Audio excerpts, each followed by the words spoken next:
émission en mode découverte du magazine Noir et Talentueux de France.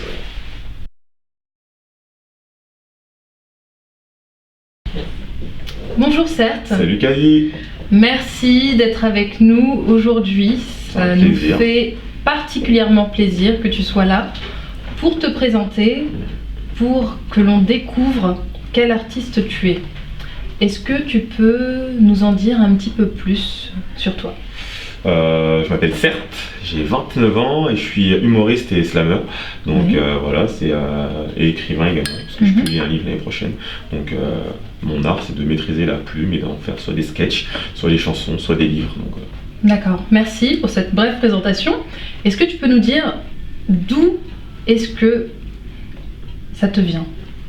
Je trouve que depuis tout petit j'ai toujours écrit des petits poèmes à la base et ça s'est transformé en chansons et je trouve que les mots, j'ai pas toujours été très bavard et les mots c'était une manière pour moi de transmettre des choses.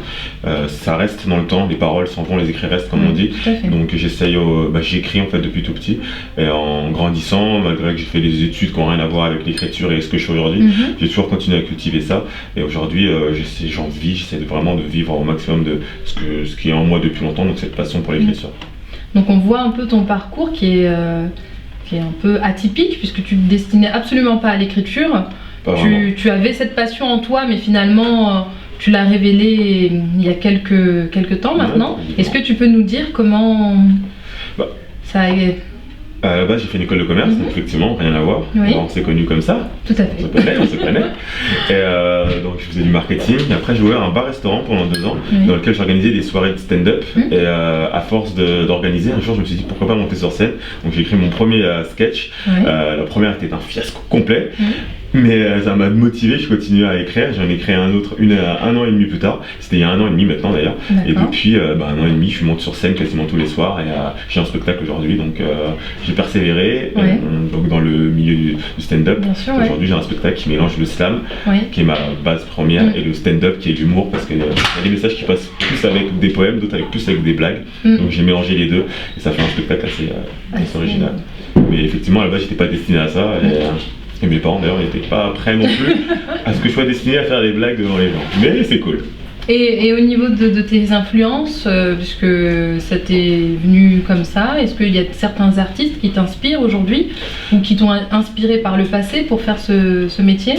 Dans l'humour, il y a en récent, il y a Thomas Edjol que j'aime beaucoup, en plus ancien des proches ou Coluche, qui sont des personnes qui ont été influentes dans leur époque, qui étaient des comiques entre guillemets, mais qui montrent que l'humour c'est une manière de communiquer intelligente.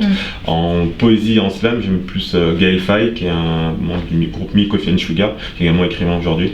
Donc voilà, j'ai ces deux mondes qui se confrontent en moi un peu tout le temps. Et toi, tu les fusionnes et ça en donne Certes. C'est ça, c'est exactement ça. On m'a dit, au début c'était dur parce qu'on me disait rire c'est une chose, pleurer c'est une autre chose.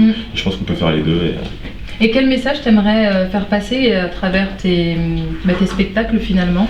Que la possibilité en fait mon spectacle il est chronologique, il commence dans le passé, de mes origines haïtiennes, et finit dans le futur, 15 ans dans le futur où il y a mes enfants, logiquement, j'aurais d'avoir des enfants, et je montre une évolution et comment tout est possible entre guillemets dans la vie si on a les yeux ouverts et qu'on peut faire beaucoup de choses. Donc c'est un peu ça le message, il y a beaucoup de tolérance et d'ouverture. J'ai eu la chance, j'ai grandi en banlieue, j'ai fait mes études dans le sud-ouest de la France, j'ai vécu en Argentine, et ce spectacle c'est un peu l'ouverture sur ce monde un peu fou, hypocrite et raciste sur certaines choses. J'essaie de montrer qu'on peut être hybride d'un peu tout ça.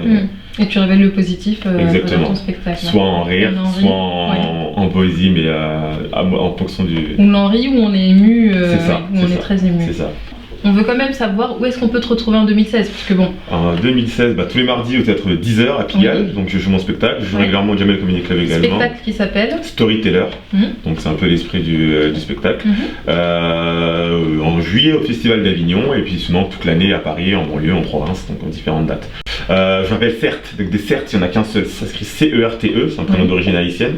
J'explique d'ailleurs dans mon spectacle pourquoi les Haïtiens ont tous des prénoms bizarres. Donc Certes Mathurin sur Facebook, Twitter, Instagram, et j'ai un site internet certes-mathurin.com dans lequel il y a des slams et des vidéos de moi.